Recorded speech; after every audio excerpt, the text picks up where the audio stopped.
ये बाहुदा मुहाणा बंदर एक बृहत बंदर हम आज माननीय प्रधानमंत्री Narendra Modi port based industry जो ताकू बढ़ावा दबा एवं माननीय मुख्यमंत्री मोहन चरण माझी नेतृत्व में गत 19 सेप्टेम्बर रे आर चुक्तिनामा भी हो सारी मेमोरांडम स्वाक्षरित हो सारी Paradip port limited Sagarmala finance corporation limited एवं ओडिशा सरकार त्रिपाक्षिक गोटे चुक्तिनामा हो सारी 21,500 कोटी टंकार व्यय हवाक बंदर ये गोपालपुर पोर्ट धामरा पोर्ट पर बृहत बंदर भावे पारादीप पोर्ट बंदर थिला जार की 135 MTPA थिला एवं यार 150 MTPA माने पारादीप पोर्ट मध्य अधिक कार्गो परिवहन करिवार मध्य क्षमता रखिबो एवं पाखापाखि एठी थिबार 60 लैंड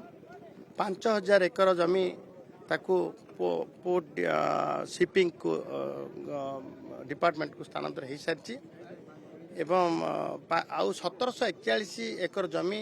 सेटा मध्य आंध्र पाखे आंध्र अंचल अच्छी शार्लैंड तार मध्य आसीबो एवं आउ पाखापाखि जेते पोर्ट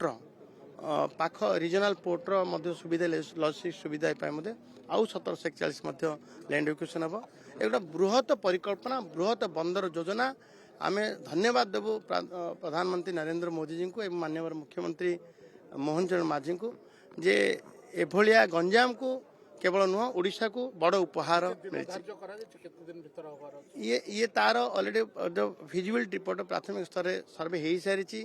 एवं ताकू शीघ्र किभली करा जिवो माननीय मुख्यमंत्री ए संपर्क में दिल्ली रे अछंती जेते तुरंत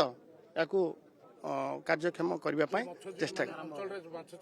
मत्स्यजीवी समस्त को गुरुत्व दिया कार जीवन जीविका प्रति जो आंचना आसे समस्त तो सुविधा हम विशेषकर गंजाम पुणी ओडिशार पुणी पाखापाखि आंध्र बॉर्डर जेहेतु होती समस्त भी कल्याण हम ओडिशा लोकंकर माने व्यापक निजुक्ति सृष्टि हम आपण जदि गोपालपुर पोर्ट धामरा पोर्ट तापर आपणर पारादीप पोर्टर बड़ पोर्टर योजना अच्छी एवं ता खाली कुआ जाउनी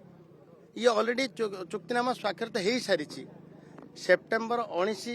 2025 हो सारी तेणु आम समस्ते धन्यवाद दबा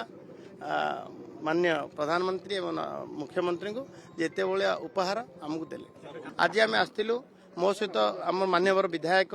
मनोज ध्यान सामंतरा थिले एवं आमर डिपार्टमेंट कमर्स एंड ट्रांसपोर्ट